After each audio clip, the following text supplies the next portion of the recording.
Headline sponsored by मजबूती की बेजोड़ पहचान ASR 600 GMT बार, सुरक्षा ज्यादा, मजबूती का वादा। प्रदीप इलेक्ट्रिक स्टोर्स की नई पेशकश प्रदीप सेल्स। विश्व स्तरीय फैंसी लाइट्स, इलेक्ट्रॉनिक आइटम्स, डेमरो का फर्नीचर समेत अन्य इलेक्ट्रिक उत्पाद। पता Makatpur road, Giridih. Crest Care multi specialist hospital, Dwarpahari road, Jamua थाना के निकट, Giridih. Nav ultrasound and diagnostic centre, Boro petrol pump के सामने, गिरिडीह। जंगल से अवैध पत्थर उत्खनन कर सीमेंट फैक्ट्री में खपाया जा रहा था श्वेत कार्ज पत्थर। पुलिस ने मारा छापा, 4 ट्रैक्टर के साथ 4 गिरफ्तार। वहीं अवैध बालू लोड ट्रैक्टर जब्त कर पुलिस ने 2 आरोपियों को किया गिरफ्तार। एसडीपीओ अनिल कुमार सिंह ने प्रेस वार्ता कर दी जानकारी। सहकारी प्रबंधन की विधानसभा समिति की टीम पहुंची गिरिडीह। अधिकारियों के साथ की बैठक, कई योजनाओं का भी किया निरीक्षण, दिए जरूरी दिशा निर्देश। आयुष्मान भव सेवा पखवाड़ा की हुई शुरुआत। समाहरणालय सभागार में आयोजित हुआ कार्यक्रम। 17 सितंबर से 2 अक्टूबर तक चलेगा कार्यक्रम। नियमित रूप से गिरिडीह रांची इंटरसिटी ट्रेन की हुई शुरुआत। विस्टाडोम कोच में यात्रियों ने नहीं दिखाई दिलचस्पी। पहले दिन 100 से अधिक यात्रियों ने किया सफर।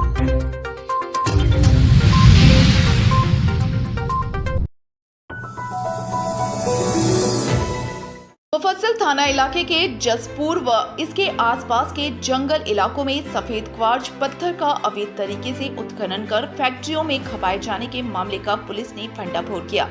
बताया गया कि एसपी दीपक कुमार शर्मा को गुप्त सूचना मिली थी कि सफेद पत्थर का पाउडर बनाए जाने का धंधा इन दिनों जोरों से चल रहा है।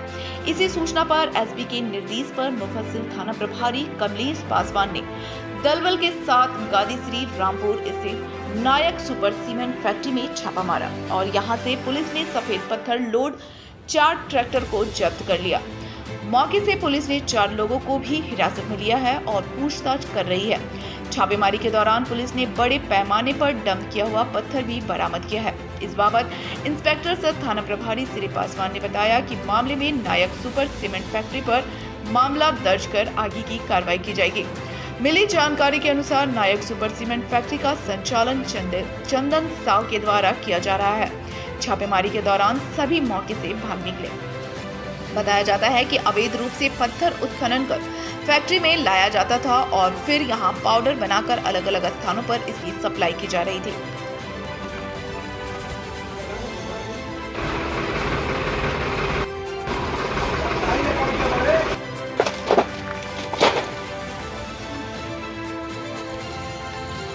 हेलो सर,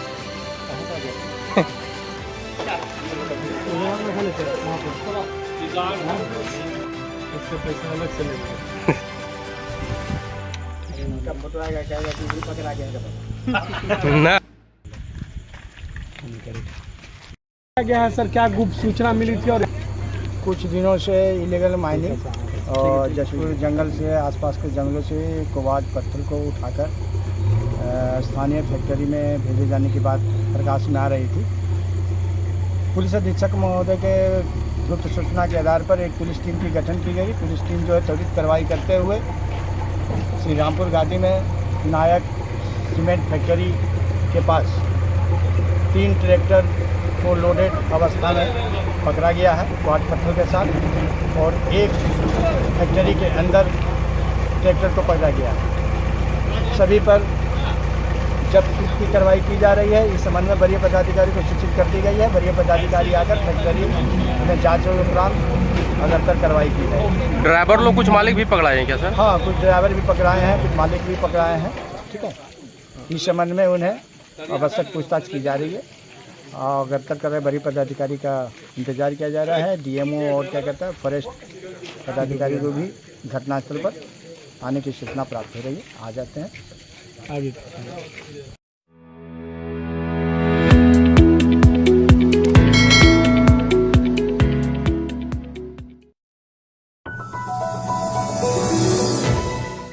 अवैध पत्थर उत्खनन और बालू उठाव के मामले में पुलिस ने कार्रवाई करते हुए 6 लोगों को गिरफ्तार किया है। बुधवार को बरवाडी स्थित पुराना पुलिस लाइन स्थित कार्यालय में एसडीपीओ अनिल कुमार सिंह ने प्रेस वार्ता कर यह जानकारी दी। उन्होंने बताया कि गादी श्री रामपुर स्थित मेसर्स नायक सुपर सीमेंट फैक्ट्री में छापेमारी के दौरान पुलिस ने बबन राय, छेदिया कोल, मुकेश कोल और झारखंडी साव को गिरफ्तार किया है। उन्होंने बताया कि 3 पत्थर लोड ट्रैक्टर को फैक्ट्री के बाहर और 1 ट्रैक्टर को फैक्ट्री के अंदर से बरामद किया गया, जबकि फैक्ट्री के अंदर डंप किया गया 1200 CFT सफेद क्वार्टज पत्थर का बरामद किया गया। छापेमारी के भनक लगते ही मालिक फरार है। उसकी गिरफ्तारी के लिए पुलिस छापेमारी कर रही है। इसके साथ ही एसडीपीओ ने बताया कि मुफस्सिल थाना इलाके के सिंहोडी में एक अवैध बालू लोड ट्रैक्टर को भी जब्त किया गया है। इस मामले में पुलिस ने ट्रैक्टर मालिक परमेश्वर वर्मा और चालक शंकर पंडित को गिरफ्तार किया। सभी के विरुद्ध कांड अंकित कर आगे की कार्रवाई की जा रही है।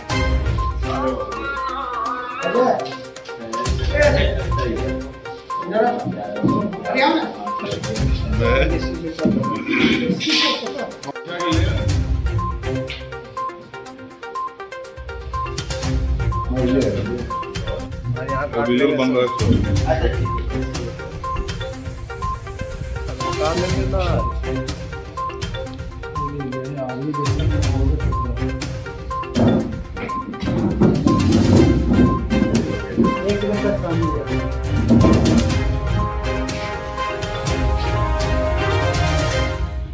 अधीक्षक गिरिडीह को सूचना मिली थी कि जसपुर जंगल से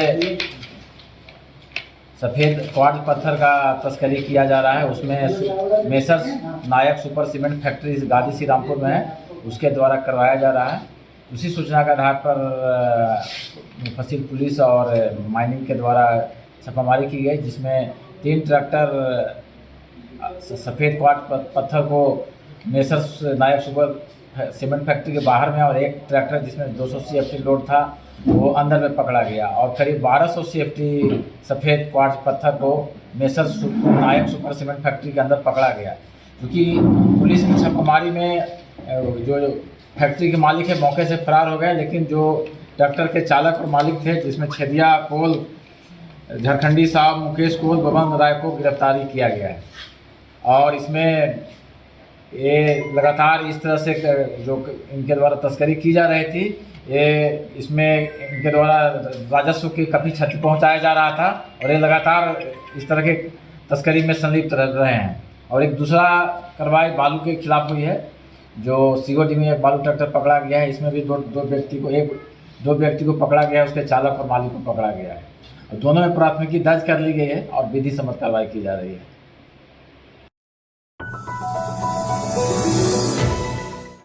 सहकारी प्रबंध की विधानसभा समिति बुधवार को गिरिडीह पहुंची। इस दौरान समिति के सभापति सह जमशेदपुर विधायक सरयू राय ने गिरिडीह जिले के अधिकारियों के साथ बैठक की।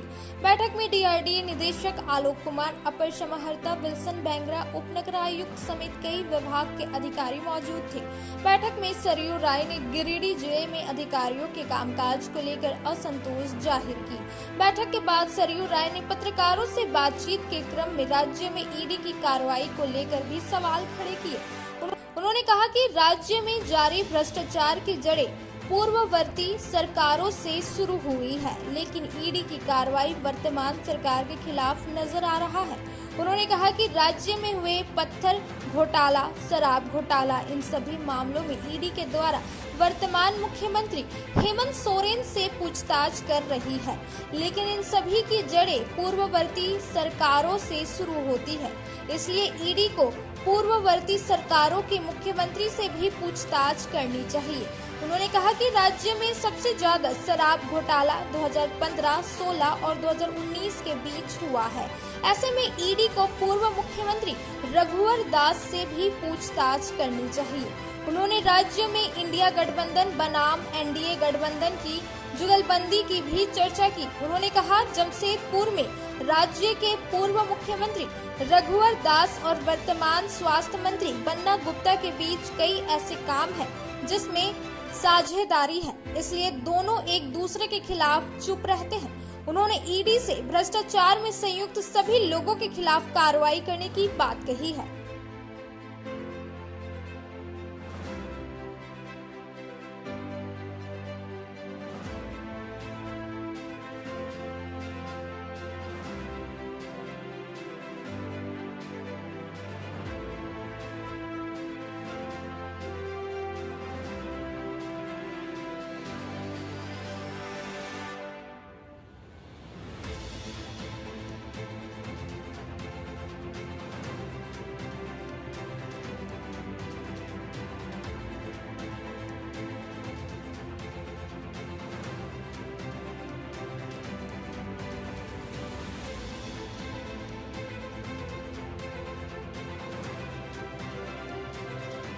पावर सप्लाई को लेकर इन्हीं लोगों ने मैंने पावर सप्लाई 2017 से 19 के बीच में भी 2 साल तक किया था। 17 से 20 में, हाँ 17 से 19 20 में तो बदलाव हो गया। तो मेरा यही इसमें मानना है, कहना है, आग्रह है ईडी से, वही अब 2020 के बाद पर तो पैनी नज़र रख रहे हैं। थोड़ा सा 2020 और 2015 के बीच 5 साल में भी तो ताकिए देखिए उधर भी। अगर हेमंत सोरेन से आपने पत्थर घोटाला में बुला के पूछताछ किया तो आपने रघुवर दास को क्यों नहीं बुलाया? उनके समय में इससे ज़्यादा अवैध खनन, अवैध परिवहन पत्थर का साहेबगंज से हुआ है।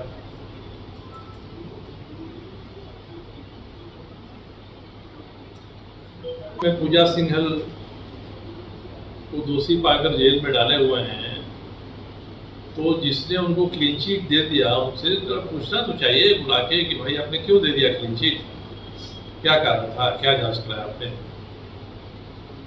इन सभी घोटालों में भी और शराब घोटाला में भी जो प्रेम प्रकाश आज हैं, जिनका नाम आ रहा है, बार बार 3-4 मुकदमे में वो अभियुक्त हो गए हैं, बार बार उनको बुलाकर पूछताछ कर रही है ईडी।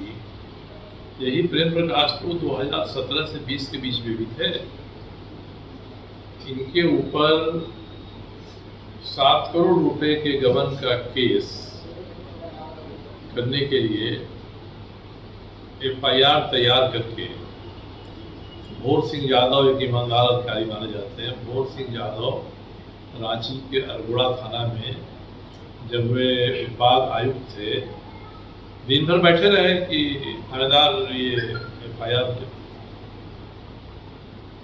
और अंत में कहीं से फोन आया, थानेदार ने कहा कि FIR नहीं करेंगे। उस FIR की कॉपी सबके पास है, हमारे पास भी है।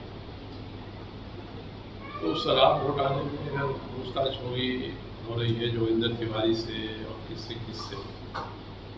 तो उस समय जिन लोगों ने 7 करोड़ रुपए के गबन का FIR नहीं होने दिया, उससे तो पूछना चाहिए। रघुवर दास का मतलब मामला आप उठाते रहे, पार्टी आपको ले या नहीं? मैं तो उठा रहा हूँ, मैं मतलब रघुवर दास कोई व्यक्ति नहीं है। मैं कह रहा हूँ कि जो घोटाले इस सरकार में हो रहे हैं, सभी की जड़ें उस समय की सरकार में है। तो ईडी आधा ही क्यों जांच कर रही है? 2020 के पहले क्यों नहीं जांच कर रही है? इस बात को तो मैं उठा रहा हूँ, ईडी के सामने भी उठा रहा हूँ, भाजपा के नेताओं के सामने भी उठा रहा हूँ। आप लोग अखबार में छाप भी रहे हैं। आज तो आजकल अखबारों की सीमा है, उनका इतना संस्करण हो गया है कि सभी खबरें सभी जगह नहीं जाती हैं।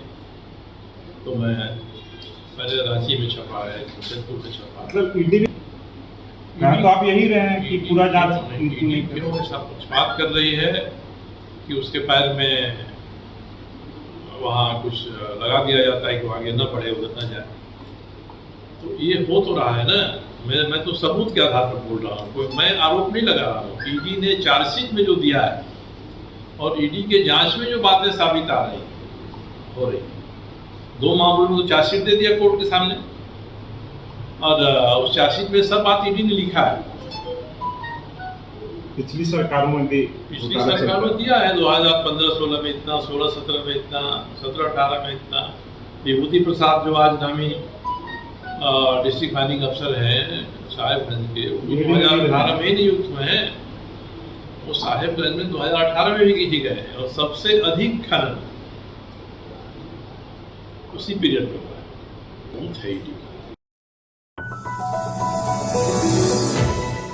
तीसरी प्रखंड मुख्यालय स्थित अंचल कार्यालय में अंचल कर्मियों द्वारा जमीन संबंधित कार्यों में मुद्रा मोचन व मनमानी का आरोप लगाते हुए आक्रोशित सांसद प्रतिनिधि मनोज यादव, भाजपा नेता सुनील साव सहित अन्य कार्यकर्ताओं व ग्रामीणों ने अंचल अधिकारी के दफ्तर में जमकर हंगामा किया।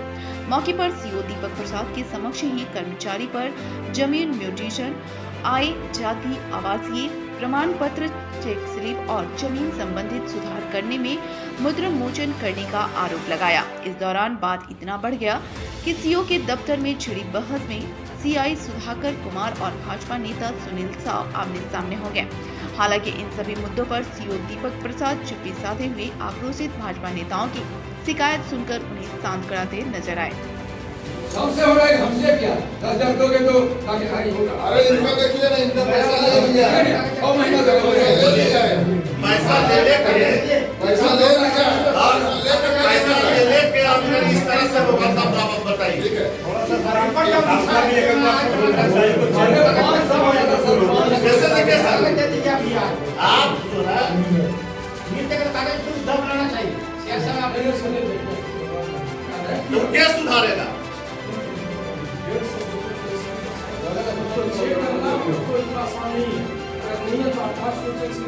आप अच्छा एक चीज आप रिपोर्ट करते हैं कि आपका कर्मचारी करता है, नहीं है? तो जब आपका कर्मचारी लिख दिया है तो उसके बाद आप दावा साइन कीजिए। आपका कर्मचारी साइन किया, सीआ करता है, कर्मचारी करता है, आप तो सुनिए ना, तभी हम ये बात को आप जो बोले आप कभी बात को मान रहे हैं। अगर ये चीज को जैसे देखिए, उसका काम होता है, जो पैसा नहीं देगा उसका काम नहीं होता जी। रैंकिंग बोलो, का जमीन है, जब अपना खतियान का जमीन में अगर इतना, आप तो एक चीज बता दीजिए। आप ही बताइए, ये रिपोर्ट क्या करेगा? हम करेंगे क्या?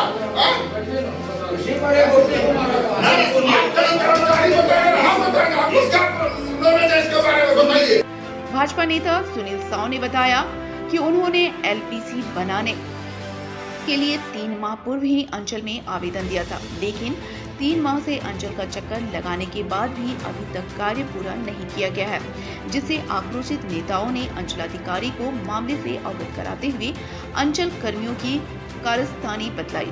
सांसद प्रतिनिधि मनोज यादव ने कहा कि अंचल कार्यालय में संबंधित कार्यों के लिए रेट चार्ट लगा दिया जाए, लोग दाम देकर अपना काम करवा लेंगे, जिससे किसी को कोई परेशानी भी नहीं होगी।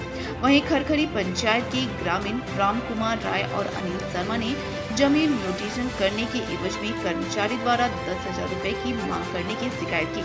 इस दौरान अंचल कार्यालय में उपस्थित दर्जनों ग्रामीणों ने भी कर्मचारी की मनमानी को लेकर जमकर हंगामा किया। थाना सांसद प्रतिनिधि तीसरी, मैं एलपीसी के लिए तीसरी अंचल में 7/6/2023 को आवेदन किया था और जिसके दरमियान मैं काफ़ी बार ब्लॉक के चक्कर लगाया। इसके पश्चात कभी सीओ नहीं मिले तो कभी कर्मचारी नहीं मिले, और कर्मचारी मिला तो रिपोर्ट होने के बाद 3 महीना से हम चक्कर लगा रहे हैं। और सीओ जब आज मिले तो हमको पता चला कि मेरा एलपीसी अभी तक साइन नहीं हुआ है। ठीक है, बार बार ब्लॉक का चक्कर लगाया जा रहा है और आज एलपीसी मेरा आज तक नहीं हुआ। इसलिए उपायुक्त महोदय गिरिडीह से मैं आग्रह करता हूं कि तीसरी प्रखंड अंचल में जितने भी अंचल पदाधिकारी हैं एवं अंचल कर्मी हैं, उनको सभी भ्रष्टाचार में लिप्त है और बिना पैसा का कोई भी काम नहीं करते। इधर इन आरोपों के बाबत सीआई सुधाकर कुमार ने कहा कि उनके ऊपर लगाए गए सारे आरोप बेबुनियाद हैं।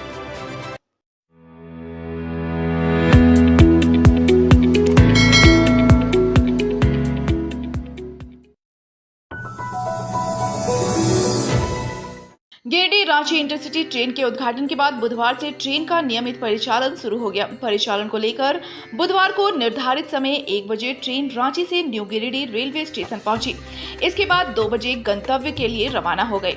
नियमित परिचालन के पहले दिन सीधे रांची के लिए लोगों को टिकट नहीं मिले। स्टेशन मास्टर राजेश कुमार ने बताया कि फिलहाल कोडरमा तक के लिए यात्रियों को टिकट दी जा रही है। इसके बाद कोडरमा में आधा घंटा स्टोरेज है, जहां लोग रांची के लिए टिकट ले पाएंगे। 1-2 दिन के बाद सीधे यहीं से लोगों को टिकट मिल जाएगा। बताया गया कि पहले दिन कोडरमा के लिए 60 टिकट, राजधनवार के लिए 25 और जमुआ के लिए 18 लोगों ने टिकट लिए। हालांकि परिचालन के दिन बहुचर्चित विस्टाडोम कोच में यात्रियों ने दिलचस्पी नहीं दिखाई। बता दें कि विस्टाडोम कोच में यात्रियों को सफर करने के लिए 1260 रुपए भाड़ा रखा गया है। पहले दिन गिरिडीह से एक भी यात्रियों ने टिकट नहीं लिया। इस दौरान यात्रियों ने ट्रेन के परिचालन शुरू होने पर खुशी जताई। कहा कि अब उन्हें यात्रा में काफी आराम होगा। समृद्ध समाचार के लिए श्याम की रिपोर्ट।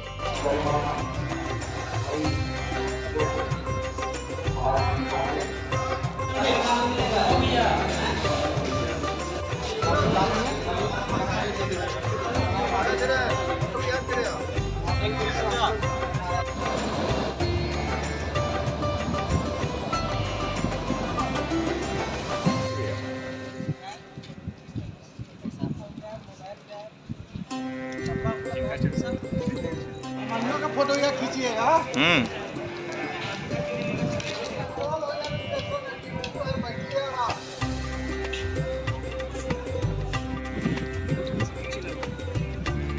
अपना गाड़ी जहाँ चढ़ना वहाँ चढ़ जाओ।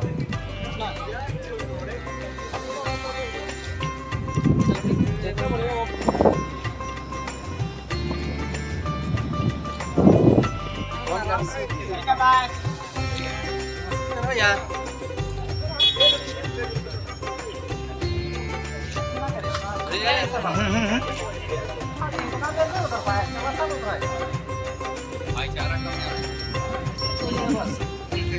क्या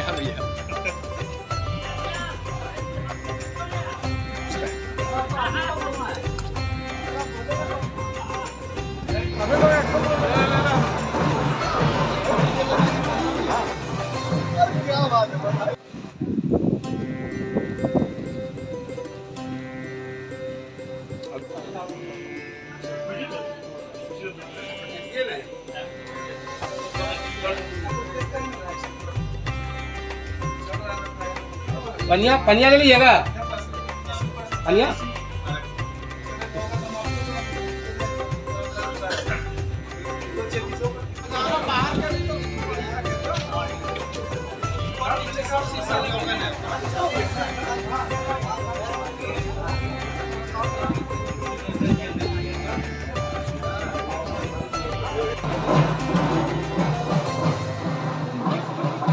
आज रांची का ट्रेन आज 13 तारीख है ना, 13 तारीख का जो आज ट्रेन गई बहुत अच्छा लगा हम लोग को देख करके।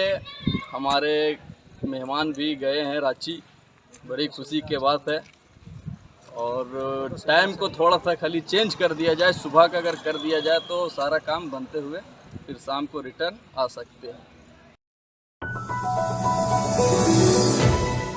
17 सितंबर से 2 अक्टूबर तक आयुष्मान भव सेवा पखवाड़ा गिरिडीह जिले भर में आयोजित किया जाएगा। बुधवार को आयुष्मान भव का राष्ट्रीय शुभारंभ महामहिम राष्ट्रपति द्वारा गुजरात में ऑनलाइन के माध्यम से किया गया।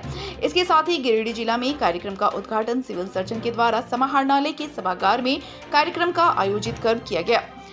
मौके पर सिविल सर्जन ने कहा कि आंगनबाड़ी कार्यकर्ताओं के साथ साथ क्षेत्र स्तर के स्वास्थ्य कर्मचारी इस कार्यक्रम को पहले से ही जनता में प्रचारित करेंगे और लोगों को लॉन्च कार्यक्रम और भविष्य के स्वास्थ्य मेलों में भाग लेने के लिए प्रेरित करेंगे। पीएम टीबी मुक्त भारत अभियान के तहत अच्छा प्रदर्शन करने वाले जिलों, पंचायतों, शहरी वार्डों और निश्चित मित्रों को मुख्य लॉन्च कार्यक्रम समाप्त होने के बाद राज्य और जिला स्तरीय कार्यक्रम में भाग लेने वाले जनप्रतिनिधियों के हाथों सम्मानित भी किया जाएगा। नजदीक आ जाइए।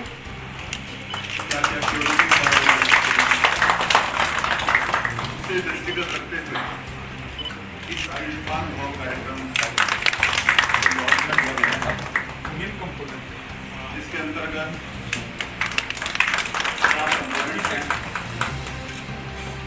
पहला कंपोनेंट है कि हम आयुष्मान भारत जन आरोग्य योजना को और एक टेंजिबल रूप में जितने बेनिफिशरीज हैं राज्य में 2 करोड़ 97 लाख बेनिफिशरीज हैं आयुष्मान भारत के और इसका लगभग 1 करोड़ 22 लाख हर गांव, हर शहर भारत के बच्चों, किशोरों मैं पोषण अभियान को के दौरान मैं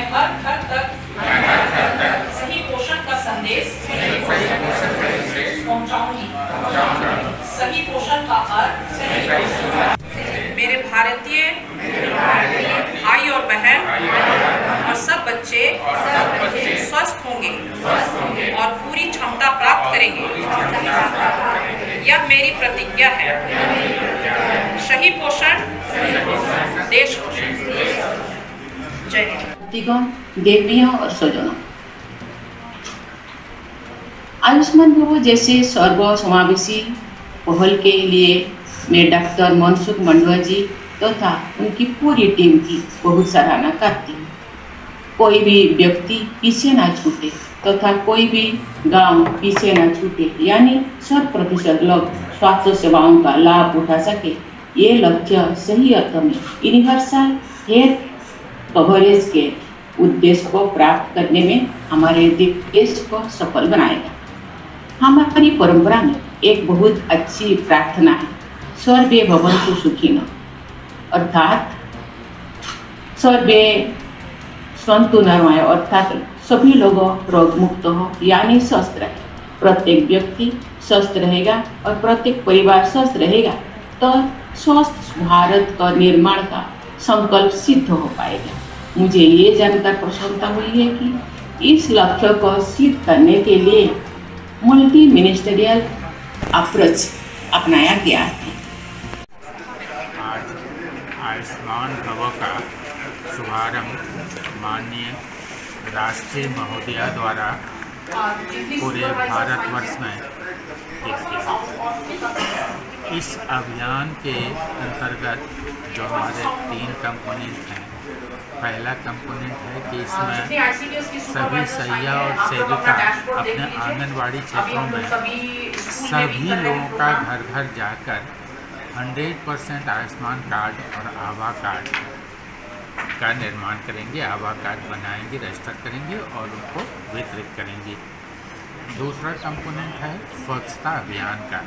स्वच्छता अभियान के अंतर्गत हमारे जितने भी SWC हैं, CSC हैं, डिस्ट्रिक्ट हॉस्पिटल हैं, उनमें एक स्वच्छता कार्यक्रम चलाया जाना है। उसके अलावा जो हमारे क्वालिटी सर्विसेज हैं वो देनी है, और जो हमारे कायाकल्प के अनुसार जो भी उसके गाइडलाइन है उसका इंटरनल असेसमेंट करना है, और हम अपने कुछ फैसिलिटीज़ को उस कायाकल्प के अंतर्गत जो हम लोग अवार्ड दिला सकते हैं उसका हमारा प्रयास रहेगा। तीसरा कंपोनेंट है एक आयुष्मान मेला का और ग्राम सभा का, जो हर CSC में, हर SWC में एक आयुष्मान मेला का आयोजन होगा।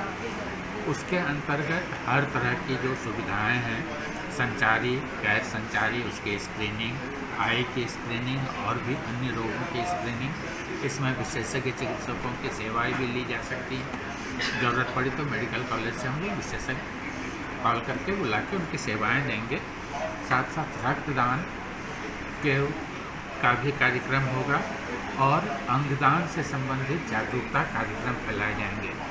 इसके अंतर्गत PCPNDT के भी जो जागरूकता कार्यक्रम हैं वो चलाए जाएंगे, और अंत में 2 अक्टूबर को सभी आंगनवाड़ी क्षेत्र में और वार्ड में एक ग्राम सभा होगी। उस ग्राम सभा में सारे कार्यक्रमों के बारे में जानकारी दी जाएगी, उसके बारे में जागरूकता अभियान चलाया जाएगा, और जो आयुष्मान कार्ड हैं, आभा कार्ड हैं जो बनाए गए हैं वो वितरित किए जाएंगे, और आवश्यकता अनुसार इस कार्यक्रम को आगे भी बढ़ाया जा सकता है।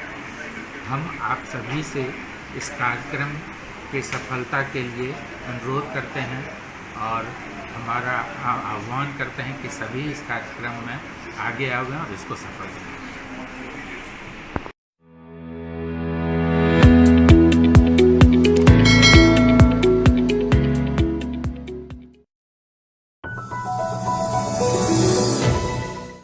जिला समाज कल्याण पदाधिकारी तिवारी की अध्यक्षता में पोषण अभियान योजना अंतर्गत राष्ट्रीय पोषण माह 2023 का आयोजन कस्तूरबा गांधी बालिका विद्यालय गिरिडीह में किया गया। इस मौके पर विद्यालय में पोषण विषय पर बच्चों के बीच निबंध एवं चित्रांकन प्रतियोगिता का आयोजन किया गया। निबंध प्रतियोगिता में भाग लेने वाले छात्राओं को प्रथम, द्वितीय एवं तृतीय स्थान प्राप्त करने वाली छात्रा को जिला समाज कल्याण पदाधिकारी अलका हेमरोम के द्वारा प्रशस्ति पत्र एवं पुरस्कार देकर सम्मानित किया गया। साथ ही चित्रांकन प्रतियोगिता में भाग लेने वाली छात्राओं को प्रथम, द्वितीय एवं तृतीय पुरस्कार देकर सम्मानित किया गया। मौके पर वार्डन सभी शिक्षिका Anuj Kumar Verma, DPA Ganori, UNICEF NGO के प्रतिनिधि समेत सैकड़ों लोग उपस्थित थे।